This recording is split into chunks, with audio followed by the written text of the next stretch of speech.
Hello everyone, I greet in the name of God Almighty. My name is Apostle in Silence, and today we have a very interesting video to react to, and this one cut across innocent everyone, but though this one was made by an Islamic ultimate peace, and then he says that first step to get married in Islam. Okay, so we're going to learn the Islamic perspective of what you need to do, the step you need to take, you understand, when you want to get married. So if today happens to be the first time of you checking out my channel, don't forget to subscribe to my channel and follow me on my Facebook and Instagram. And if you have any video you want me to react to, don't forget to drop it at the comment section and I'm going to check it out. So guys, before we get on to the video, I'm a theologian and I make this video not to discredit anyone's thought or opinion. This is basically for educational purposes, and I believe that at the end of this video we all are going to learn from this. So let's get down to this video and check this out. So what do you need to get married religiously? You need a proposal from one side. It can be either from the boy's side or the girl's side. You know, the culture tells you that only the boy's side must propose. Islam tells you either way. You can have a woman who has proposed to marry, no problem. You like someone, you really think they're a good person, or you feel you've come across someone okay, so on, get it official.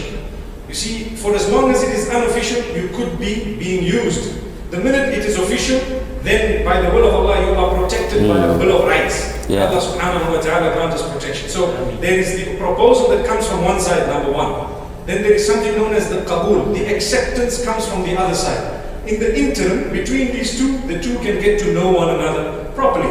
They can meet each other as many times as possible on condition that it is done within close proximity of a male chaperone or a mahram of the girl or the female. The reason is we don't want someone to con our daughter. We don't want someone to try and show the goodness. We don't want someone to abuse or misuse, or should I say seize perhaps the gullibility of our daughter, and so on. So for that reason, he may come home and he may see her, he may ask her questions and so on in our presence. And when we say presence, close proximity, and he may ask as many questions as he wants and she may do the same. They may then agree or disagree. If they agree, they may want to meet again and again and again. The minute they feel that now we don't want to continue with this, they now break off completely. And it's quite easy because you would not have been attached. The minute there is an attachment, it's quite hard to break up. Then you say, no, you know what, even though I'm not so much for it, but now everything has gone so far, we've already had 3 children, now we'd rather get married. Thereafter, if they do agree to continue, you have an acceptance from the other party. In the presence of a minimum of 2 male witnesses, and you need to have something known as a mahar. A mahar is not a dowry. A mahar is, I like to term it a down payment. You know what's a down payment? That means this is my first amount, the rest are to follow. Mahar is a gift from the groom to the bride. Pure gift. Today, mashallah, if Abdurrahman doesn't mind me making mention of, he had spoken to me earlier, what should we give? I said, well, they need to decide it. He says, well, they are easygoing people. I said, you're lucky. So, mashallah, a gold dinar, proper gold Nabawi dinar, and 10 silver dirhams have been given as mahar this evening. So it's something very good. It is more symbolic than anything else. It is just to say, look, your responsibility of food, clothing, accommodation, looking after is now mine. I'm the husband and this is the gift to you. And she does whatever she wants with it. Remember, in Islam, a female has her own ownership and possession, which the husband does not have a right to enter into or to usurp. He can only guide her if she's going wrong. Look, don't spend in this direction. So we ask the Almighty to help us understand the right of the woman in Islam. Then you need to have also the father of the bride, giving the bride away. That is the ideal situation that should be happening. And this evening, inshallah, we will be witnessing that.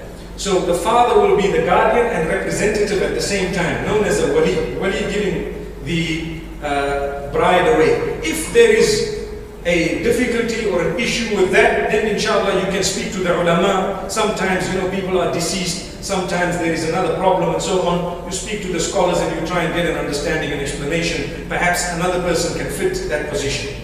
Once that happens and all this has happened in one sitting, the two are declared married. So there's nothing happening more than that. So today you will hear a question posed to the father of the bride. Do you give your daughter? A question posed thereafter to the groom. Have you accepted this? And he will say yes, and we will make mention of a mahar. Mahar meaning the gift given to the bride. And we will make mention of the witnesses who are witnessing here this evening. No one in particular, but everyone who is seated here. So that is as far as how it goes. Look at how simple it is. I thought the messenger says when the nikah is ready, when the parties are okay with everything, don't delay. Because the more you delay, the greater the chances of committing adultery with the person you're ready to marry. What's the point? May the Almighty grant us safety and may He protect us at all times. The issue of trust. If you do not trust your spouse, you're wasting your time. Trust comes now. It is built and sowed right now. The seeds of trust are sown right now. So you trust one another, come what may. When you hear an anonymous caller calling you, that is a lie. No matter how true it sounds, it's a lie. Throw it out, you will be happy. The minute you are to entertain someone else and their stories, you are not going to be happy. And the day you break up, they will be laughing. And they will be excited. May the Almighty protect us from mischief makers. And may He make us from those who can help our spouses trust us. Amen. There's no point in saying, trust me, but everything you're doing is testing my trust for you. May the Almighty grant us goodness. Amen. And this leads us to something else. We need time with one another. Spend maximum time with one another. The Prophet ﷺ says, لِيَسَعْكَ بَيْتُكَ. You want to succeed in life? Spend maximum time at home. Your wife, your children. Subhanallah. Your children. And perhaps your parents and so on. When you're at home, especially after the evening prayer, he says if you do not have something constructive to do, make sure you're at home. Quality time. This means your friends, sorry for looking at you, but your friends become secondary. Your wife becomes primary, first. Which means if your friends feel bad that this guy's now, you know what, he is controlled by his wife, they can keep on uttering those statements for as long as you are happy. This is a fact. You want your marriage to work, your spouse comes number one. Your immediate family, number one. Thereafter, your friends. So if you have 911 from them and from them, you know where to go first, inshallah. May Allah safeguard us and grant us goodness and may He open our doors.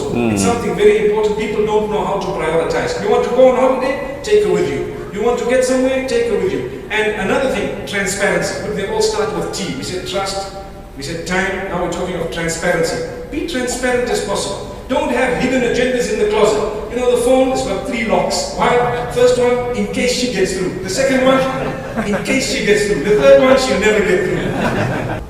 That brings me to another point. Reassurance of the spouse or to the spouse of your love, verbally and in other ways, is very, very important. Keep on uttering it to them.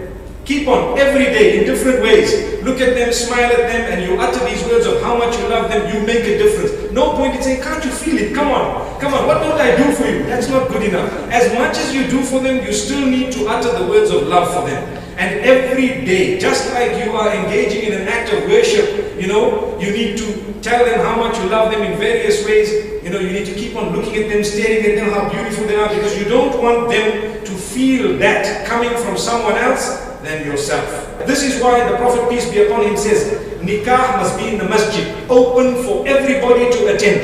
There is no restriction of entry here.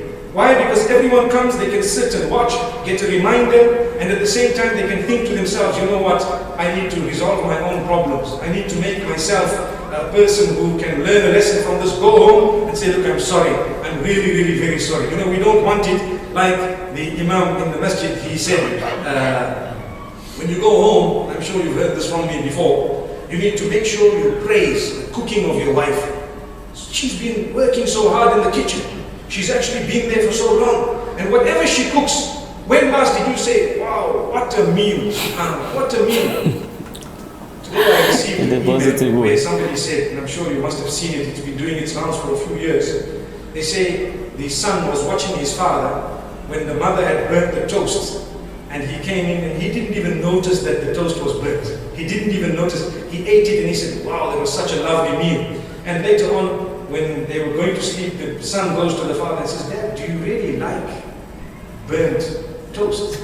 He uttered a comment, I love burnt toast, you know, this type of toast. Do you really like burnt toast? So the father calls his son close. He says, listen, son, burnt toast doesn't hurt anyone, but what you say from your mouth can be very hurtful. Look at the comment. The burnt toast doesn't hurt anyone. It won't. What you've said from your mouth can be very hurtful. So just say, I love it, I like it. But together with that, tolerance. You need to tolerate some differences that you may have. You've been brought up totally different. Different parents, different sometimes countries, cities, likes, dislikes. Whatever is within the limits of the law, you need to try your best to adopt and adjust to it. Whatever is out of line, you need to make it clear, look, this thing here, I'm not happy with it because the Almighty will be displeased if we do it this way. There you are. You've made your lines very clear. My beloved brothers and sisters, get married, it's sunnah. And don't delay your marriage. Get married as early as possible if you have the capability. And Allah subhanahu wa ta'ala will shower mercy in your marriage. Anyone can give the proposal, both the male or the female. And men should meet with their potential spouse with the attendance of their guardian or parents. And if the man wants to get married, they should prepare their mahar. When you get married, it means you are taking the responsibility of the women. You are taking the responsibility of your wife. Be nice to your wife, be kind to her, be gentle to her. And marriage is not something short term, it's a long term relationship. So appreciate your spouse. And for the males especially, say you love your wife, your spouse, that you love her and she loves to listen it verbally. And show true love to each other. Try to help each other because you are the mirror of each other. You are the cloth of each other. So show the mistakes and appreciate the good things, and it will fulfill each other's deen. Your marriage fulfills half of your deen. So get married and have a happy life. And husband should always appreciate his wife and say good things about the wife. And the wives, they really love it. And the wives, they should respect their husband. They should listen to their commands. They should take care of them and take care of the house. May Allah give us the ability to get married early, to remain married, to stay happy always. And may Allah forgive our shortcomings, and may Allah grant us Jannatul Firdaus al-A'la. Whoa, that's a very interesting video, looking at the steps to get married in according to the Islamic perspective. I think that this is actually, it is not applicable to everyone. But then, like, things that I didn't know about Islam, that's when it comes to marriages, is when it says that in marriage a man can propose and a woman can propose too. Like, hey, wow, seriously, I didn't know this very part, like that a woman can actually propose to a man based on the Islamic destiny. Okay. Oh, I know a lot to say, oh, because you're a Christian, so you can't marry a Muslim. Akla says that, Muslim ladies, what are you waiting for? Opportunity is still single, it's still in the market, so you guys can kind of, propose since your religion permits that. Anyway, a very interesting one. I think that another good part of it, saying about this Islamic perspective, when it says that women even have right to own possessions. That's whatever that the woman owns, remain hers. Like, wow, that's nice. Like, seriously, that's nice. I know that for some of us who comes from Africa, our, shall I say, some of our culture and norms may not necessarily support that. Some it does, some it does not, and all that. But then today is just all about Islam. So it's make me to kind of learn a lot. And then he was even saying, like, okay, as far as it comes to the marriage, it's just all about what the parent. As far as the parent, maybe the two people, understand, who want to get married, understand, are okay with each other, and then they ask for this consent, understand, from the parent, and then they agree to that, then that's it. Like, it's enough for you to just go ahead and marry and not to waste too much time. And then it actually emphasized on the danger of not getting married in a sense quick as far as you have the person, because the thing is, as far as two are together, before you know it, it gives that danger of committing what should I say, fornication, since they are not married yet. Yeah, fornication. So that's why it's been encouraged that as far as you see the person and you both are okay with each other, then go ahead and marry. While committing fornication to the person, you know that you're going to get married to the person, why don't you just get married to the person as far as you have the, should I say, the capability, you have the money that you can be able to use to pay for the dowry and all those things, the gift that is needed, well, whatever you know it needs, in a sense, to be able to make the marriage work. So why not you go ahead, in a sense, and do it, rather than, you know, put it in a sense in some danger. But then another thing is, seriously, Mufti Menk says so many things like in this video. If you listen to it, like he mentioned everything, whether you understand, except that some few things that maybe differentiate it from maybe the Christians, but then the rest is more or less what the same thing. The only difference and what I did not know was when a woman can actually propose to a man, and not necessarily that a man has to be the one to propose to her, and then also women also owning possessions. But then aside from that, the rest of it, you know, are just the same thing with how Christians marriages are being conducted. A very interesting one. I hope that a lot of us have learned, you know, as far as this video is concerned. And I know that for some who do not know, you understand, about Islam, at least today, you have known at least something little, you understand, about Islam when it comes to Islamic marriages, for those who have that very intention. The only difference is Islam only says that before you marry a Muslim woman, that you have to accept Islam, which means that you have to take the Shahada first before you can be able to, and become a Muslim before you can be able to marry. But then as far as you have not taken that Shahada, you won't be able to marry. Else otherwise, I could even marry a Muslim woman. But then, well, a very interesting one. I hope that a lot of us have learned in this video, and I want you to kind of drop a comment. Where are you actually commenting from? I want to see it at the comment session. Let's make this, you know, a very lively one. Okay, at least we are learning, right? Yeah, at least we are learning, irrespective of where you come from. At least we are all learning from one another, and all from those religious background. Of course, some could be Jew, Hindu, Christians, Muslims, all are here, right? So let's be learning from one another. God is going to bless us. Or probably, if you are a Hindu, you can decide to drop at the comment section, how is your marriage this thing, how do you do it? If you are a Jew, you can also do the same thing.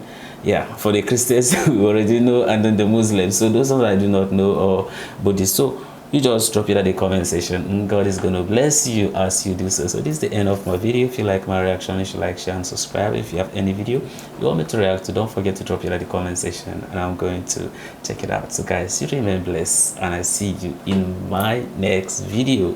Bye bye.